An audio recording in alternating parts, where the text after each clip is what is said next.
जय हिंद, वंदे मातरम। प्यारे साथियों, विविध से महत्वपूर्ण तथ्य लेकर आया हूं।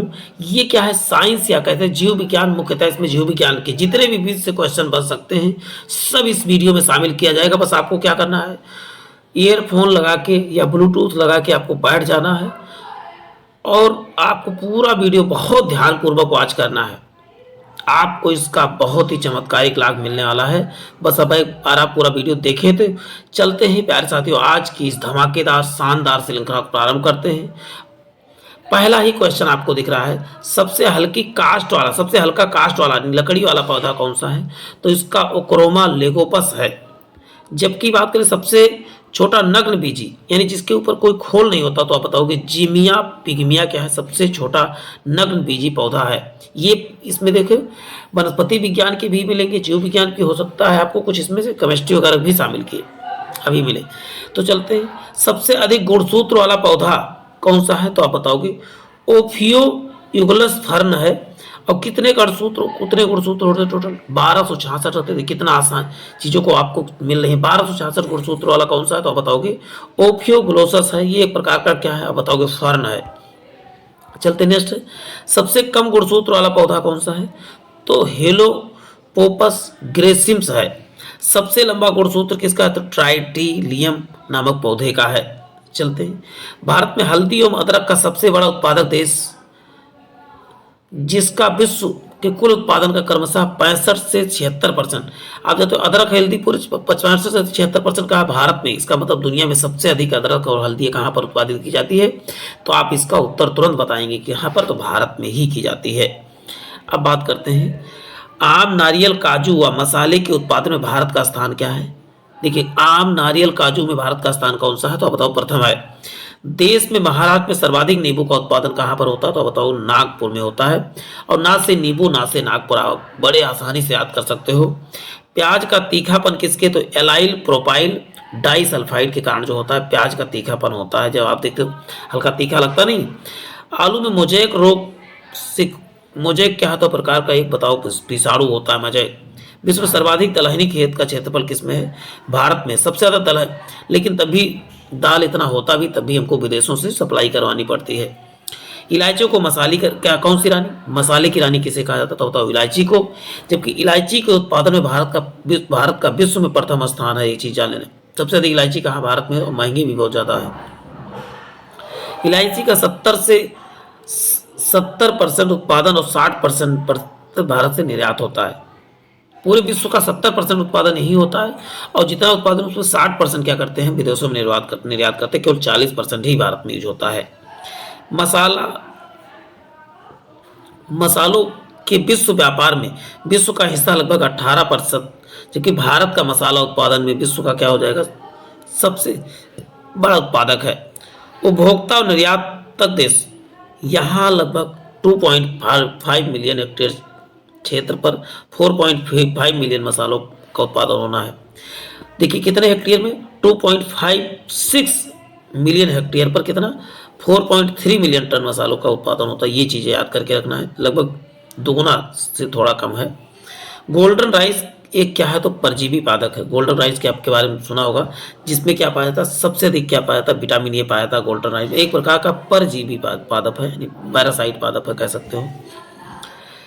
फ्लोएम नामक जीवित ऊतक उच्च वर्गीय पौधों में जैव उत्पादक वाहक का कार्य करता है, जबकि नोस्कापिन पोस्ता से पाया जाता है। किससे बनाया जाता है? नोस्कापिन तो पोस्ता या पॉपी से। मक्का की पत्तियों का शीर्ष जिंक की कमी से कारण सफेद। कभी नहीं मक्के की आपने देखा पत्तियां व्हाइट हो रही, इसका मतलब क्या है? उसमें जिंक की कमी हो रही। जिंक का सिंबल क्या होता है? बताओ जेडन होता है। एक साकी औषधि आर्ठीतर है जो मलेरिया के उपचार में प्रयोग किया था। मलेरिया के उपचार में किसका? तो आर्ठीथर का प्रयोग किया था। ये चीजें आपको एक एक चीज आपके लिए इंपॉर्टेंट साबित होना है, बस आप ध्यानपूर्वक वीडियो को देखें जरूर। चिलकोजा एक प्रकार का पाइन प्रजाति के बीज से प्राप्त होता है। लाइकेन वायु का प्रदूषक है एवं जैव सूचक क्या है? तो बताओगे लाइकेन है। चलते हैं, शीर्ष आयरन खाद्य पदार्थ मेथी सब्जी, पुदीना 5.6 मिलीग्राम, पालक 10.9 मिलीग्राम और धनिया 10 मिलीग्राम मिला के क्या बनता है? तो आप बताओगे आयरन इन सबको इतना की मात्रा मिलाते हैं तो आपको आयरन का एक जो है भरपूर मात्रा मिल जाएगा, कह सकते हैं। वो बहुत विशेष इंपॉर्टेंट क्वेश्चन नहीं था। विश्व का सबसे बड़ा पुष्प कौन सा, तो बताओ रेफलेसिया ओर्नोल्डाई जो है क्या है विश्व का सबसे बड़ा। केवल रेफलेसिया याद करें तो आपका कोई को याद करने में कोई परेशानी, क्यों रेफलेसिया। सबसे छोटा कौन सा, पुल्फिया हो जाएगा। सबसे बड़ा फल क्या है, तो बताओ लोडोसिया। जबकि विश्व का सबसे छोटा पुष्प क्या है, तो बताओ बोल्फिया हो जाएगा। सबसे छोटा बीज क्या है, तो बताओगे सबसे छोटा बीज क्या हो जाएगा, आर्किड हो जाएगा। सबसे छोटा बीज आर्किड का। ये चीजें याद कर रखना। सबसे बड़ा फूल कौन सा, तो बताओगे फल कौन सा, तो लोडोसिया क्या है सबसे बड़ा फल है। ये चीजें आपको याद करके रखना है प्यारे साथियों। क्लोरेला अधिक से अधिक कुशलता पूर्वक सौर ऊर्जा का रासायनिक ऊर्जा में परिवर्तित कर देता है, इसीलिए कहते हैं अंतरिक्ष यात्री क्या होते हैं, क्लोरेला को ही जो है अंतरिक्ष में लेके जाते हैं भोजन के रूप में।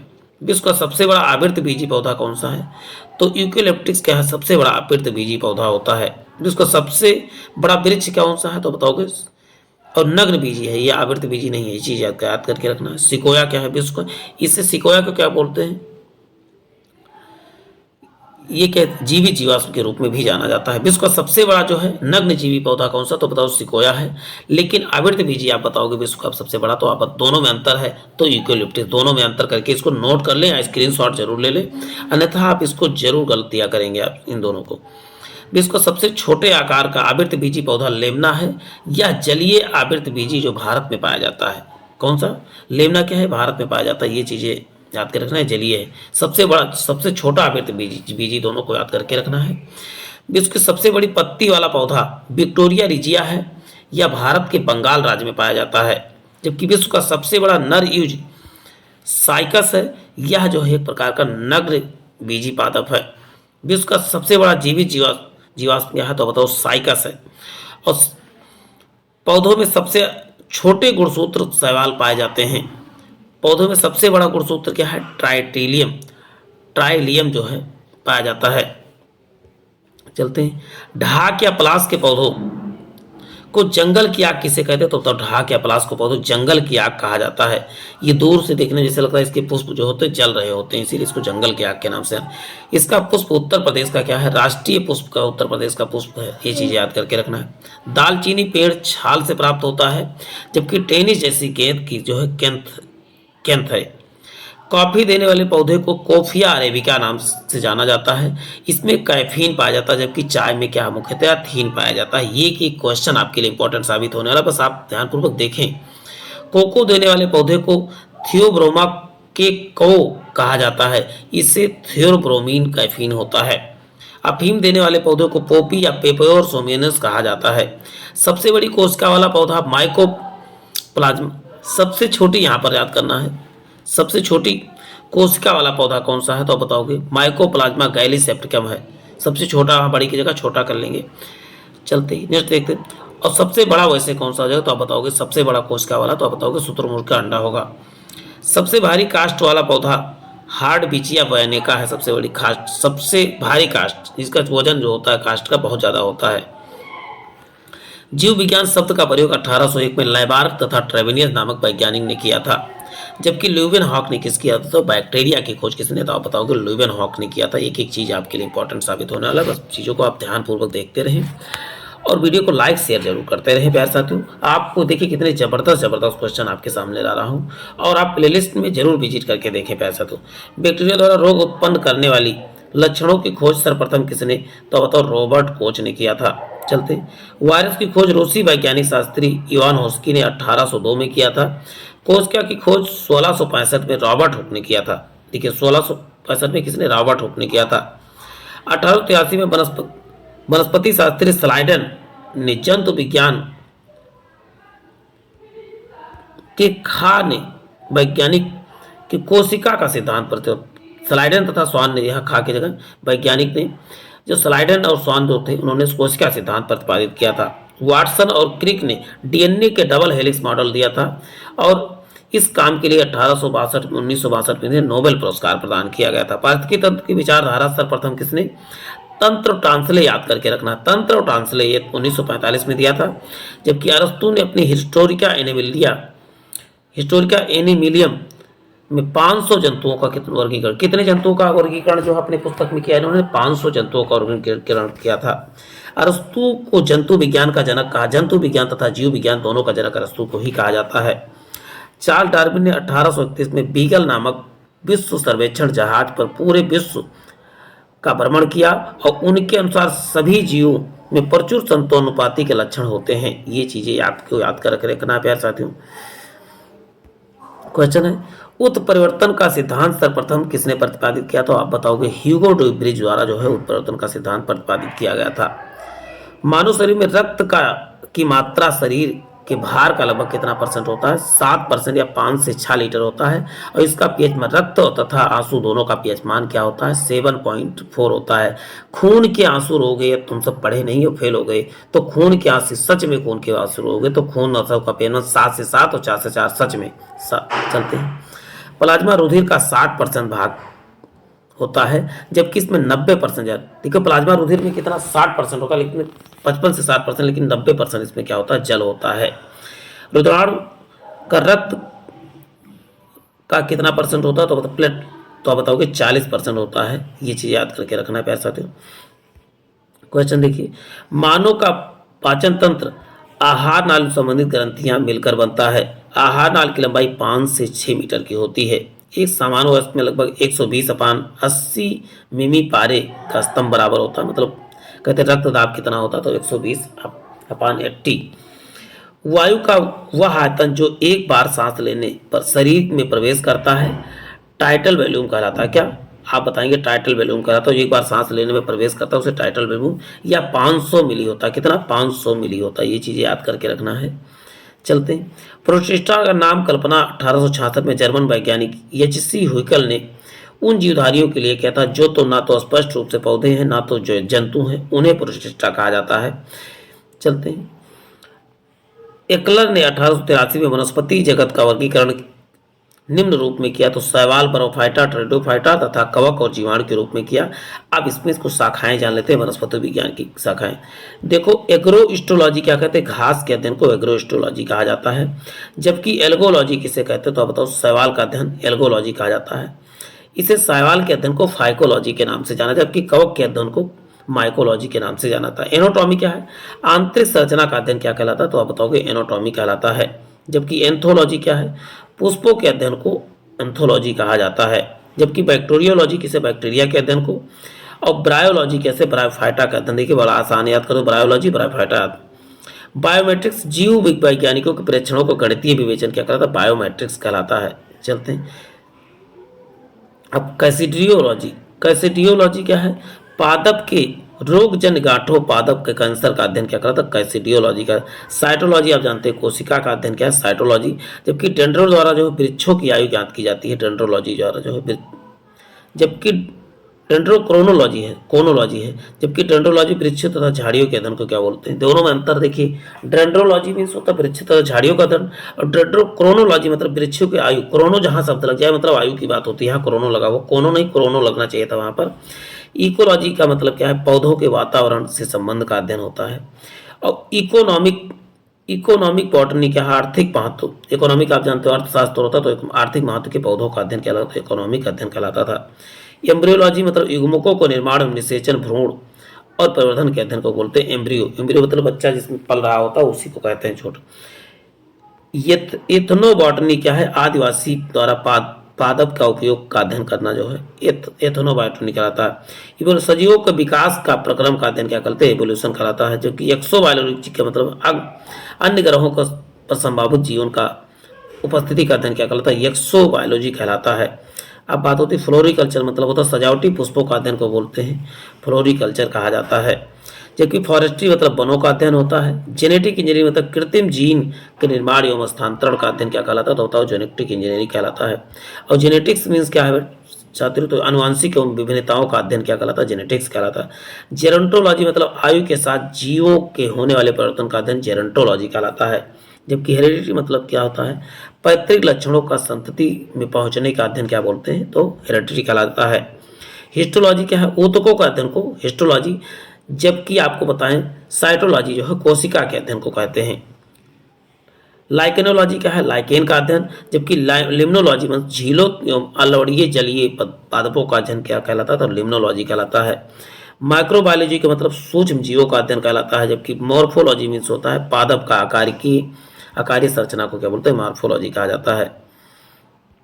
क्वेश्चन है, माइकोलॉजी मीन्स होता है कवक या फफूंद का अध्ययन, जबकि माइकोप्लाज्मोलॉजी क्या कहलाता है, माइकोलॉज्मा का अध्ययन, जबकि निमेटोलॉजी मतलब निमेटोड के पादपों का संबंध का अध्ययन कहलाता है।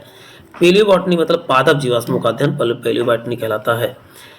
और पेलिनोलॉजी मीन्स पराग कणों का अध्ययन नेक्स्ट देखिए, कहा गया कि पैथोलॉजी मीन्स क्या होता है, पादप के रोगों या कहते हैं मानव के रोगों का अध्ययन क्या कहलाता है, तो बताओ पैथोलॉजी कहलाता है। जबकि पेडोलॉजी मीन्स क्या आता है, पैर साथ पेडोलॉजी आप लोग जानते हैं सामान्य वर्ड है, मृदा संबंधी अध्ययन को बोला जाता है पेडोलॉजी। जबकि पैरासिटामोलॉजी क्या है, पोषिता एवं परजीवियों के संबंधित अध्ययन क्या कहलाता है, तो पेरिसिटोलॉजी कहलाता है। पैरासीटामोल में समझिएगा। फाइकोलॉजी मीन्स क्या है, तो शैवालों का अध्ययन। और माइकोलॉजी मीन्स होता है कवकों का अध्ययन। अभी देखा एक मिला था, नेक्स्ट ऊपर मिला होगा आपको, देखिए सबसे पहले क्या मिला था आपको, एल्गोलॉजी मीन्स होता है भी शैवालों का अध्ययन होता है। ये चीज़ें याद करके रखना है आपको, फिर से एक बार रिवाइज कर लीजिए चीज़ों को रोक के, फिर हम देखते हैं चलते हैं। लाइकेनोलॉजी तो हो गया, क्या है लाइकेनोलॉजी मीन्स क्या होता है प्यारे साथियों, तो होता है ऊतकों का अध्ययन, जबकि लाइकेनोलॉजी मीन्स क्या होता है, लाइकेन का अध्ययन होता है। और लिम्नोलॉजी मीन्स झीलों तथा अलवड़ीय जलीय पादप का अध्ययन क्या कहलाता है, तो आप बताओगे लिम्नोलॉजी। और माइक्रोबायोलॉजी मीन्स क्या प्यारे साथियों, तो बताओ सूक्ष्म जीवों का अध्ययन क्या कहलाता है, माइक्रोबायोलॉजी कहलाता है। जबकि मार्फोलॉजी क्या कहलाता है, पादपों का आकारिकीय संरचना का अध्ययन क्या कहलाता है, मार्फोलॉजी। जबकि माइकोलॉजी मीन्स क्या है प्यारे साथियों, बताओ कवकों या फफूंदों का अध्ययन क्या कहलाता है, तो बताओगे माइकोलॉजी कहलाता है। और माइक्रोप्लाज्मोलॉजी क्या कहलाता है, माइकोप्लाज्मा का अध्ययन क्या कहलाता है, माइकोप्लाज्मोलॉजी। जबकि निमेटोलॉजी मीन्स होता है निमेटोड का अध्ययन कहलाता है। पेलियोबॉटनी मीन्स होता है पादपों के जीवाश्मों का अध्ययन क्या कहलाता है, तो बताओ पेलियोबॉटनी कहलाता है। जबकि पेलिनोलॉजी क्या है, तो पराग कणों का अध्ययन क्या कहलाता है, तो पराग कणों का अध्ययन जो है पेलिनोलॉजी। जबकि पैथोलॉजी अभी बात हो चुकी है, पेलिनोलॉजी मीन्स पादप के रोगों का उपचारों का अध्ययन क्या कहलाता है। अब बात करते हैं पेडोलॉजी वगैरह बात हो चुकी, पैरासिटोलॉजी की, फाइकोलॉजी की भी हो चुका, रिवीजन मैंने कुछ का करवा दिया है। अब बात करते हैं फार्मेकोलॉजी। फार्मेकोलॉजी औषधीय के पादपों का अध्ययन क्या कहलाता है, फार्मेकोलॉजी कहलाता है। जबकि फिजियोलॉजी मीन्स होता है विभिन्न पादप की जैविकीय क्रियाओं का अध्ययन क्या कहलाता है, तो फिजियोलॉजी। जबकि पोमोलॉजी मीन्स होता है फलों का अध्ययन। और टेरिडोलॉजी मीन्स टेरिडोफाइट का अध्ययन होता है, टेरिडोलॉजी। देखिए फाइटोजियोग्राफी का अध्ययन क्या कहलाता है, तो पौधों के वितरण एवं उनके कारणों का अध्ययन क्या कहलाता है, तो फाइटोजियोग्राफी कहलाता है। स्पेस बायोलॉजी क्या कहलाता है, अंतरिक्ष तथा वायुमंडल से संबंधित पादप का अध्ययन क्या कहलाता है, तो स्पेस बायोलॉजी कहलाता है। स्पर्मोलॉजी बीजों का अध्ययन, ये तो आसान था, स्पर्म मीन्स ही होता है बीज। और टेक्सोनॉमी क्या है, वह पादप का वर्गीकरण का अध्ययन क्या कहता है, टेक्सोनॉमी। वायरोलॉजी मीन्स होता है वायरस का अध्ययन, वायरोलॉजी कहलाता है। अब बात करते हैं बायोकेमिस्ट्री की। बायोकेमिस्ट्री सजीवों में कार्बनिक पदार्थों का अध्ययन क्या कहलाता है, बायोकेमिस्ट्री।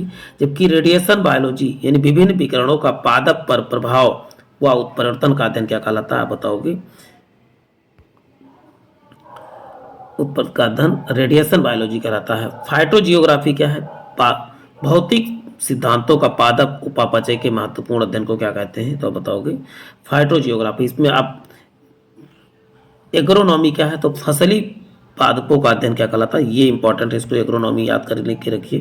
और उसके बायोटेक्नोलॉजी कहलाता प्रोटोप्लाज्म में पृथक्करण एवं संवर्धन का अध्ययन। अब बात आती है यहाँ पर हॉर्टिकल्चर, इसमें हॉर्टिकल्चर इंपॉर्टेंट है। फल सब्जियों में उद्यान पादपों का संवर्धन का अध्ययन क्या कहलाता है, फल सब्जियों और उद्यान पादपों का, फल भी सब्जी भी और उद्यान जो उद्यान में बैठा है उसे क्या कहा जाता है, हॉर्टिकल्चर कहलाता है। अब इसमें से और ज़्यादा कौन सा इंपॉर्टेंट है, न्यूक्लियोलॉजी बायोलॉजी क्या, न्यूक्लिक अम्लों का अध्ययन। जबकि प्लांट ब्रीडिंग क्या था, उपयोगी पादपों का किस्मों को सुधारने के लिए जो प्लांट बायोलॉजी। अब टिश्यू कल्चर कृत्रिम माध्यम से कोतकों का संवर्धन क्या करता है, टिश्यू कल्चर। अब सिल्वी कल्चर, इसमें देख लीजिए सिल्वी कल्चर क्या होता है, वनीय वृक्षों के और उत्पादकों संवर्धन का अध्ययन क्या करता है, वनों का संवर्धन क्या कहलाता है, सिल्वी कल्चर कहता है। हिस्टोकेमिस्ट्री को इंपॉर्टेंट नहीं, लेकिन चलते हैं। अब बात करते हैं वनस्पति विज्ञान संबंधी जो है विभिन्न शाखाओं के बारे में का जनक जाल देख लेते हैं। बैक्टीरियोफेज की खोज किसने किया था, तो बताओ जो गंगा में बैक्टीरियोफेज पाया था उसकी खोज जो है टॉर्टस हिडेरिन ने किया था। जबकि वर्गीकी का पिता किसे, कार्लोस लिनियस को वर्गीकी का पिता कहा जाता है। अनुवांशिकी का पिता किसे, आप बताओगे, ग्रेगर जॉन मेंडल को कहा जाता है, जबकि आधुनिक भ्रूण विज्ञान के पिता वार्न वेयर का कहा जाता है। दोनों को याद तो देखिए, आनुवंशिक विज्ञान के पिता तो आप मेंडल तो जानते हैं, लेकिन भ्रूण विज्ञान जब कहेगा तो वार्न वेयर। आपको पादप रोग विज्ञान के जनक कौन है, तो एजे बटलर हैं। लेकिन पादप क्रिया विज्ञान के पिता कौन है, तो स्टीफन हिल्स हैं। जबकि व्यक्ति वृत्ति से जाति वृत्ति की पुनरावृत्ति के नियम के जनक कौन है, तो अर्नेस्ट हैकल हैं। सुजनिकी के पिता कौन है, तो फ्रांसिस गाल्टन क्या है, सुजनिकी के पिता हैं। चलते हैं,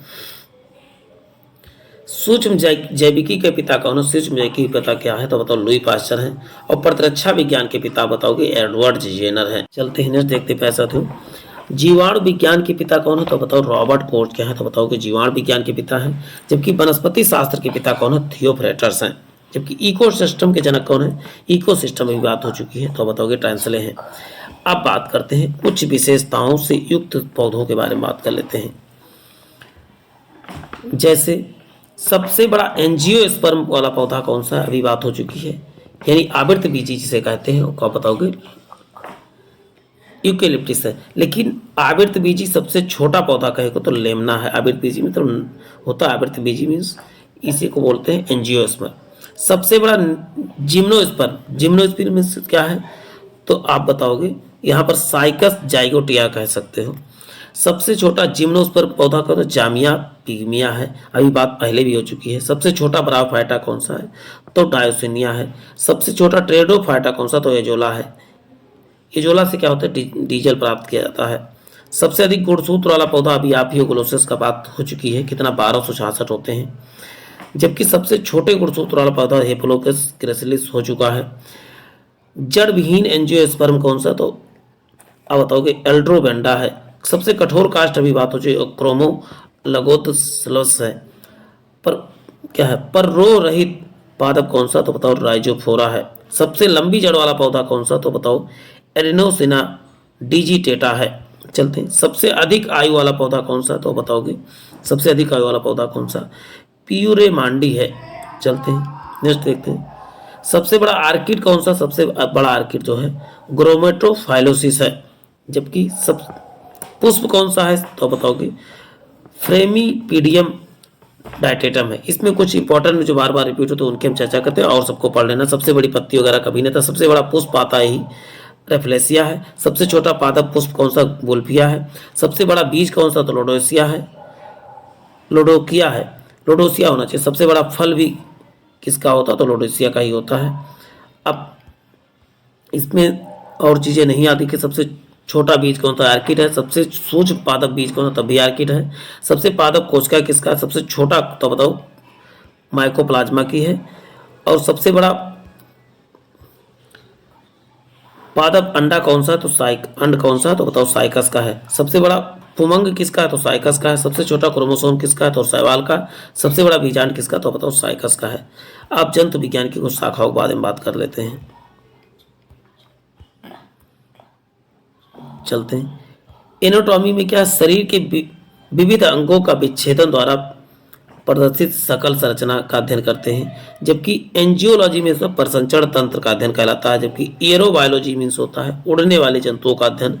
जबकि एंथोलॉजी मानव जात के सांस्कृतिक विकास का अध्ययन। इसमें से कुछ चीज़ों का इंपॉर्टेंट उसको बता देता हूँ। अब इकोलॉजी इसमें आपको याद कर लेना है। और साइटोलॉजी तो बात हो चुकी है, कोशिकाओं के बहुमुखी अध्ययन होता है।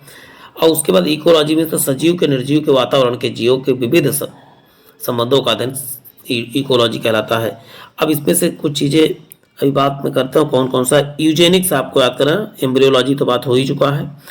अब यहाँ पर आप बात कर, आप पढ़ना चाहें जैसे कुछ चीज़ें इंपॉर्टेंट है। देखिए एंजाइमोलॉजी मीन्स होता है एंजाइम के अध्ययन, उत्प्रेरकों का अध्ययन कह सकते हो। जबकि एंटोमोलॉजी मीन्स ये कीटों का अध्ययन बहुत बार आया हुआ है। जेनेटिक के बारे में तो जानते हैं, जीन जीव के आनुवंशिक लक्षण एवं इनकी वंशागति का अध्ययन क्या कहलाता है, जेनेटिक्स कहलाता है। हिस्टोलॉजी तो आपने देखा है कि सूक्ष्मदर्शी द्वारा अंगों की भौतिक संरचना जहाँ कहते हैं, हिस्टोलॉजी मीन्स होता है ऊतकों का अध्ययन कह सकते हो। जबकि हिमेटोलॉजी मीन्स होता है रुधिर और रुधिर के रोगों का अध्ययन क्या कहलाता है, हिमेटोलॉजी कहलाता है। जबकि हेलमेंथोलॉजी कोई इंपॉर्टेंट नहीं है। अब बात करते हैं हर्पेटोलॉजी, उभयचरियों के सरीसृपों का अध्ययन है, हर्पेटोलॉजी का था। इक्थियोलॉजी में तो होता है मछलियों का अध्ययन। और इम्यूनोलॉजी मीन्स होता है संक्रमण के विरुद्ध जो है जंतु शरीर को प्रतिरोधक के उद्यम कहलाता है। अब कुछ चीज़ें आपको पढ़ लेना, और जिसमें जो इंपॉर्टेंट होगा वही बात मैं करूँगा। अब होती है मॉर्फोलॉजी, क्या है, जंतुओं की आकृति एवं संरचना का अध्ययन क्या कहता है, मॉर्फोलॉजी कहलाता है। जबकि मायोलॉजी क्या है, तो बताओ पेशियों का अध्ययन को क्या बोलते हैं, मायोलॉजी कहलाता है। ममेलोलॉजी स्तनधारियों का अध्ययन ममेलोलॉजी कहलाता है। अब इसमें से बात कर लेते हैं, यहाँ पर आता है, आप पढ़ना चाहे तो सभी को पढ़ सकते हैं। माइक्रोबायोलॉजी मीन्स होता है सूक्ष्म जीवों का अध्ययन, माइक्रोबायोलॉजी कहलाता है। न्यूरोलॉजी मीन्स होता है तंत्र का अध्ययन, न्यूरोलॉजी कहलाता है। कुछ ही को आपको याद करना है। ऑस्टियोलॉजी क्या है, तो हड्डियों का अध्ययन कह सकते हो, या कंकाल तंत्र का अध्ययन ऑस्टियोलॉजी। आर्गेनोलॉजी क्या है, अंग विज्ञान का अध्ययन। जबकि आर्निथोलॉजी इसमें बहुत इंपॉर्टेंट है, पक्षियों का अध्ययन का बहुत बार पूछा गया है। चलते ही नेक्स्ट देखते प्यारे साथियों। अब आती है आर्थियोलॉजी में होता सांप सर्पों का अध्ययन, ये इंपॉर्टेंट, ये भी आया हुआ क्वेश्चन है आर्थियोलॉजी। और फिजियोलॉजी में तो शरीर के विभिन्न भागों के कार्य एवं कार्य विधियों का अध्ययन क्या कहलाता है, फिजियोलॉजी कहलाता है। जबकि पैरासिटोलॉजी देखिए परजीवी जीवों का अध्ययन कहलाता है। जबकि पैथोलॉजी रोगों की प्रकृति लक्षणों का कारणों का अध्ययन क्या कहलाता है, पैथोलॉजी। आपने जहाँ पर जांच होता है रोग का वहाँ पैथोलॉजी लिखा रहता है, आपने बहुत बार देखा होगा। अब इसमें जो भी चीज़ें हैं, प्रोटोजोलॉजी आप याद करें। रेडियोलॉजी क्या है, जीव के विकिरण प्रभाव का अध्ययन क्या कहलाता है, रेडियोलॉजी कहलाता है। अब यहाँ पर सार्कोलॉजी क्या है, पेशियों का अध्ययन क्या कहलाता है, सार्कोलॉजी कहलाता है। ये चीज़ याद करके रखना है। और सिंडोस्मोलॉजी मीन्स कंकाल के संधियों का, जहाँ कंकाल जुड़े होते हैं उसके अध्ययन को बोलते हैं सिंडेस्मोलॉजी कहलाता है। सीरोलॉजी क्या है, रुधिर सीरम का अध्ययन, सीरोलॉजी आसानी से याद कर सकते हो। टेक्नोलॉजी मीन्स आप टेक्टोलॉजी मीन्स होता है शरीर की रचना का संगठन का अध्ययन क्या कहलाता है। जबकि टेटोलॉजी क्या है, उपार्जित लक्षणों का अध्ययन क्या कहलाता है, टेटोलॉजी कहलाता है। दोनों टेक्टोलॉजी और टेटोलॉजी दोनों को याद स्क्रीनशॉट जरूर ले लेना है, क्योंकि कन्फ्यूजिंग वाले क्वेश्चन ज़्यादा आते हैं। इसमें से कोई विशेष इंपॉर्टेंट नहीं है। आइए किसमें आप पढ़ना चाहें तो कह सकते हैं जियो ज्योग्राफी का पृथ्वी के जंतुओं के विवरण का अध्ययन। जबकि पेलियो एंटोलॉजी क्या है, जीवाश्मों का अध्ययन, ये इंपॉर्टेंट है बस। साइकोबायोलॉजी आप जंतुओं के मनोवृत्ति का अध्ययन साइकोलॉजी कहलाता है, साइकोबायोलॉजी या साइकोलॉजी कह सकते हैं। अब विभिन्न शाखाओं के जनक के बारे में जान लेते हैं। सभी जनक आपको याद नहीं करने, कुछ ही के। जंतु विज्ञान तथा जीव विज्ञान का आपको रस्तु याद करना है। और चिकित्सा विज्ञान के जनक आप कौन है, तो बताओगे हिप्पोक्रेटस है। जबकि फिर कहा जाए यही कि अनुवांशिकी के जनक कौन है, भी ग्रेगर जार्मेंडल आपने देख ही लिया। सूक्ष्म जैविकी का अध्ययन कौन है, बताओ लुईस पाश्चर है। प्रतिरक्षा विज्ञान है, इम्यूनोलॉजी का अध्ययन कौन है, तो बताओगे एडवर्ड जेनर है। और चेचक के टीके खोज भी इन्होंने ही किया था। और जीवाणु विज्ञान के अध्ययन कौन है, तो बताओगे जीवाणु विज्ञान के जनक आप है रॉबर्ट कोच है। ये चीज़ें याद करके रखना है। और विकिरण अनुवांशिकी जनक कौन है, तो एजी मुलर है। अब इसमें से कौन इंपॉर्टेंट, देखिए आधुनिक अनुवांशिकी का आप जो आपको मन करे रोक के पढ़ने, लेकिन हम इंपॉर्टेंट की चर्चा करेंगे। आधुनिक अनुवांशिकी का जनक कौन है, तो बताओ वाटसन है। और जिरोंटोलॉजी मीन्स क्या है, जिरोंटोलॉजी के अध्ययन क्या है, किसने किया था, जनक कौन है, तो वाल्डिमियर कोरेन्चेव्स्की है। जबकि आधुनिक शारीरिकी के जनक कौन है, तो एड्रियस हैं। अब इसमें बात करें तो रुधिर प्रसंचरण तंत्र के आपको याद करने लगा विलियम हार्वे। और उसके बाद रुधिर वर्ग की खोज किसने, तो लैंड स्टीनर वीनर ने किया था। वर्गीकी के जनक कैलियस लेनियस, ये इंपॉर्टेंट है। और जीवाश्म विज्ञान के कौन है, लियोनार्डो दा विंची हैं जीवाश्म विज्ञान के। जबकि आधुनिक भ्रूणिति की जनक कौन है, कार्ल ई वान मेयर हैं। उत्परिवर्तनवाद के कौन है, ह्यूगो ड्यूब्रिज हैं। जबकि सुजनिकी के जनक कौन है, तो बताओगे फ्रांसिस गाल्टन है सुजनिकी के जनक, सुजनिकी। और वही के माइक्रोस्कोपी के अध्ययन क्या है, मार्सेली मालपीजी हैं। जबकि एंड्रोक्राइनोलॉजी के अध्ययन थॉमस एडिसन। ये सब चीज़ें याद करना है। अब विचित्रताएं आपको याद कर लेना है चीज़ों को। सबसे बड़ा स्तनी कौन सा, सबसे बड़ा स्तनी आप जानते हैं बिली होल सबसे बड़ा स्तनधारी है। और सबसे बड़ा स्थलीय स्तनी कौन सा, तो अफ्रीकन हाथी है। सबसे बड़ा स्थलीय जब कहा जाएगा तब आपको अफ्रीकन हाथी। सबसे बड़ा मोलस्क कौन है, तो कीटोडर्म है सबसे बड़ा। और सब आदि प्राइमेट क्या है, सबसे आदि प्राइमेट क्या है, लाइमर क्या है, सबसे आदि प्राइमेट है, सबसे पुराने प्राइमेट से कह सकते हैं। सबसे छोटा जीवित पक्षी कौन सा है, सबसे बड़ा जीवित पक्षी तो शुतुरमुर्ग है। सबसे बड़ा जीवित सर्प कौन सा, तो अजगर क्या है, सबसे बड़ा जीवित सर्प। सबसे बड़ा कपी कौन है, गोरिल्ला है। और सबसे बुद्धिमान कपी कौन था, तो चिंपैंजी क्या है, सबसे बुद्धिमान कपी है। सबसे छोटा कपी है गिब्बन, आपको याद करके रखना है। जरायु छिपकली कौन है, तो बताओगे फ्रायनोसोमा है। चलते सबसे बड़ा मेढक कौन सा, सबसे बड़ा मेढक आप बताओगे राना गोल्थिस क्या है, सबसे बड़ा मेढक है। जबकि सबसे बड़ा मोलस्क कौन सा, तो बताओ दैत्य स्क्विड है। सबसे बड़ा सीपी कौन सी, तो ट्राइटेडकना है। और सबसे बड़ा ग्रेस्टोपार्ड क्या है, तो आप इस वीडियो को 2 से 3 बार आप देख लेंगे, इस चीज़ें आपकी समाप्त हो जाएंगी ये सब समस्याएं। अब यहाँ पर सबसे छोटी, अब इसमें इंपॉर्टेंट है, सबसे छोटी पक्षी हमिंग बर्ड, इसी को गुंजन पक्षी के नाम से जाना जाता है। सबसे लंबी कोशिका कौन सी है? कोशा मतलब कोशिका, आप बताओगे तंत्रिका कोशिका है। सबसे आध हेलमिंथीज का तो प्लेनेरिया, इसमें हेलमिंथीज वगैरह कभी नहीं जल्दी पूछे जाते। सबसे बड़ी अस्थि आप जानते हो, सबसे छोटी अस्थि स्टबी, सबसे बड़ी हड्डी आप जानते हो कौन सा? फीमेल होती है। सबसे व्यस्त अंग हृदय होता है। सबसे आदि आर्थ्रोपोडा कौन सा? पेरिपेटस है। सबसे बड़ा जीवित सरीसृप कौन था? टर्टल। सबसे जीवित सरीसृप, सबसे बड़ा सरीसृप कौन था? तो टर्टल। ये इंपॉर्टेंट आपको करना है, इसकी शॉर्ट जरूर लेना है इसका, जीवित सरीसृप टर्टल आपको। सबसे बड़ा जीवाश्म सरीसृप कौन सा? तो जेंटोसोरस है। सबसे बुद्धिमान होमोनिड कौन सा? होमो और ह्यूमन आपको कहा था। सबसे बड़ा होमोनिड कौन सा है? तो बताओ, मनुष्य सबसे बड़ा होमोनिड है। सबसे तेज दौड़ने वाला प्राणी कौन सा? तो सबसे तेज दौड़ने वाला प्राणी आप बताओगे चीता है। सबसे तेज उड़ने वाला पक्षी कौन सा? देखिए पक्षी वाला कई बार आया हुआ है, तो आप इसका उत्तर क्या बताओगे? साइनोटेल्ड स्विफ्ट। आप केवल स्विफ्ट आप याद करोगे तब भी काम बन जाएगा आपका। सबसे आद्य स्तनी, सबसे पुराना स्तनी कौन सा? तो बताओ एकेडिना क्या है? ये अंडे देता है और दूध पिलाता है, तो ये स्तनी सबसे छोटा है। अंड प्रजनन स्तनी कौन सा? डकबिल प्लेटिपस की भी है, दोनों है, एकेडिना और प्लेटिपस दोनों क्या है? अंडा भी देते हैं और स्तनी भी है। अंड जरायुज स्तनी कौन सा? तो सबसे बड़ा अंड जरायुज क्या है? तो बताओ कंगारू है। सबसे छोटा उड़न ही बिना उड़ने वाला पक्षी कौन सा? सबसे छोटा तो कीवी हो जाएगा। अब बात करते हैं जरायुज मस्त कौन सा? ये सब नहीं पूछा जाता, लेकिन आप चलना चाहें तो कुछ चीज़ें इसमें बहुत ज़्यादा इंपॉर्टेंट नहीं है। देखिए विषैली छिपकली पूछा जाता तो सबसे हेलोडर्मा याद करके रखना है, सबसे विषैली छिपकली। और उसके बाद सबसे ऊंची स्तनी आपको जिराफ याद करके रखना है। सर्वाधिक विषैली मछली आपको स्टोन फिश या पासार फिश के नाम से जाना जाता है। सबसे बड़ा विषाणु आप जानते हो पॉक्स विषाणु चिकन पॉक्स वाला है। और सबसे बड़ी ग्रंथि कौन सी? यकृत हो जाएगी। सबसे बड़ी अस्थि कौन सी? तो फीमेल। सबसे बड़े पेड़ा पेशी, बड़ी पेशी कौन सी? तो ग्लूसमस मैक्सिमस। ये चीज़ें याद करके रखना है। अब बात करें सबसे बड़ा एवं सबसे छोटा जंतु के बारे में बात कर लेते हैं। ये चीज़ें आपको इंपॉर्टेंट साबित, बस आप बने रहें। सबसे बड़ा वर्तमान जंतु कौन सी है? तो आप बताओगे नीली व्हेल सबसे बड़ा वर्तमान जंतु है। सबसे छोटा जंतु कौन सा? तो अमीबा क्या है? सबसे छोटा है। और सबसे बड़ा स्थलीय जंतु कौन सा? तो बताओगे अफ्रीकी हाथी है, कह सकते हो। सबसे बड़ी मछली कौन सी? तो ब्लू व्हेल है, व्हेल शार्क कह सकते हो। सबसे छोटा स्तनधारी कौन सा? चुचुंदर सबसे छोटा स्तनधारी है। ये चीज़ें याद करें। सबसे बड़ा अकशेरुकी जंतु कौन सा? तो दैत्याकार सिकेड है सबसे छोटा। सबसे छोटी मछली कौन सी? तो गोभी मछली क्या है? सबसे छोटी मछली है। सबसे बड़ा पक्षी कौन सा? तो शुतुरमुर्ग है। सबसे छोटा पक्षी कौन सा? तो बताओ हमिंग बर्ड है। चलते हैं नेक्स्ट देखते हैं। अब अवास्तविक मछलियों के बारे में जान लेते हैं, यानी मछली नहीं है लेकिन इसमें फंसे। व्हेल फिश स्तनधारी है। क्रे फिश क्या है? तो आर्थ्रोपोडा है। कटल फिश क्या है? तो मोलस्का है। डेविल फिश लगा लेकिन फिश है नहीं, ये भी मोलस्का है। जेली फिश क्या है? सेलेंटेटा है। और सिल्वर फिश क्या है? तो बताओगे इंसेक्टा है। स्टार फिश क्या है? तो बताओ इकाइनेटोडर्मेटा है। जबकि रेजर फिश क्या है? मोलस्का। ये चीज़ आपको पूरी स्क्रीन, ये मछलियाँ फिश लगा हुआ लेकिन फिश है नहीं, इसको स्क्रीनशॉट जरूर ले। वास्तविक मछली के बारे में बात कर लेते हैं। Dog fish. डॉग फिश क्या है? तो बताओगे वास्तविक मछली है ये, इसको स्कोलिडियन के नाम से जाना जाता है। अश्वमीन क्या है? तो ये हिप्पोकैटस को अश्वमीन के नाम से जाना जाता है। फुसफुस सीन क्या है? इसको प्रोस्पेटस, ये फुसफुस मीन है। बाघ मीन भी की है वास्तविक मछली, स्ट्रोगोस्ट्रा नाम से जाना जाता है। ग्लोब मीन के ये सेकंड नाम को जो कह सकते हो एक प्रकार का है। इसमें आपको विद्युत मीन के बारे में जानना है। विद्युत मीन का टारपीडो है, ये बिजली उत्पन्न करने वाली जो है मछली है।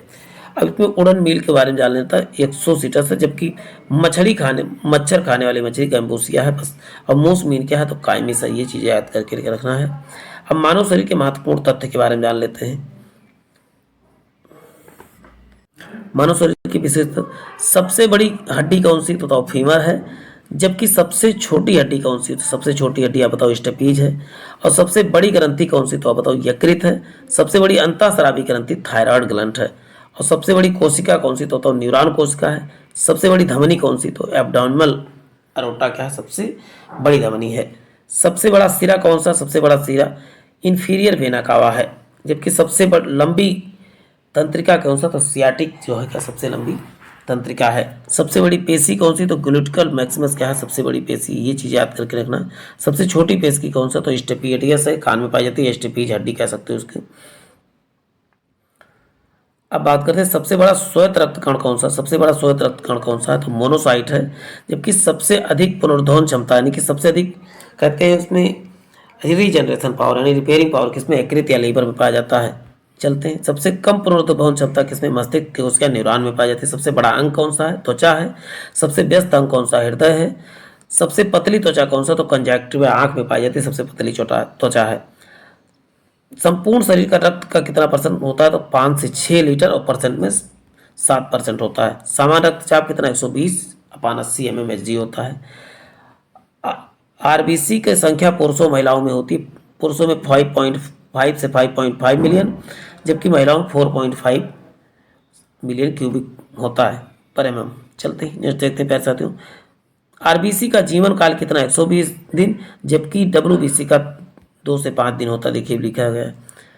श्वेत रक्त कणों का सामान्य काउंट कितना, 5,000 से 10,000 क्यूबिक एमएम होता है, जबकि आरबीसी का जीवन काल 2 से 5 दिन होता है। बात हो चुकी। बैसोफिल्स की कितना होना चाहिए, देखिए आपने जब ब्लड चेक कराइए तो उसमें सब चीज़ें लिखी रहती है। 2.5 से 1% होता है बैसोफिल ब्लड में। इसिनोफिल कितना, 1 से 3% होता है, जबकि मोनोसाइट कितना 3 से 8% होता है, जबकि न्यूट्रोफिल्स कितना 40 से 70% होता है। ये चीज़ें आपको याद रखना है जब आप ब्लड चेक कराते हैं। तो इसिनोफिल, बेसोफिल, मोनोफिल इन सब के बारे में पता होता है। लिम्फोसाइट कितना 20 से 25% होना चाहिए। और रक्त प्लेटलेट काउंट कितना आपको पता था होना चाहिए, 20,000 से 40,000 प्रति क्यूबिक एमएम होना चाहिए। इससे अब 20,000 2 लाख से कम होता है तो समझ लीजिए गड़बड़। 20,000 मैंने पढ़ दिया, तो 2 लाख से कम है तो समझ लीजिए गड़बड़ है। डेंगू रोग में प्लेटलेट की ही कमी हो जाती है। हीमोग्लोबिन में पुरुषों और महिलाओं की संख्या कितना, 40 से 16 पुरुषों में होता है, महिलाओं में 12 से 14 होना चाहिए था।